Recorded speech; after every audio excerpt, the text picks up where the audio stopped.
Hello friends, स्वागत आहे तुमचं SRJ फॅशनमध्ये। आज आपण पैठणी साडी पाहूया।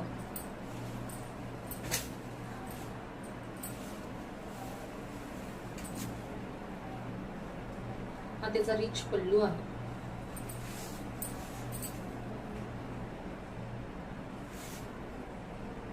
हा त्याची बॉर्डर आहे। ऑल ओव्हर बुट्टा येणार आहे साडीला।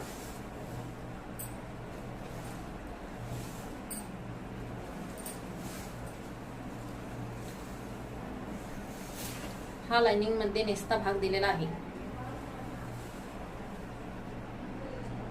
हा कॉन्ट्रास्ट मध्ये ब्लाउज पीस विथ वर्क दिलेला आहे।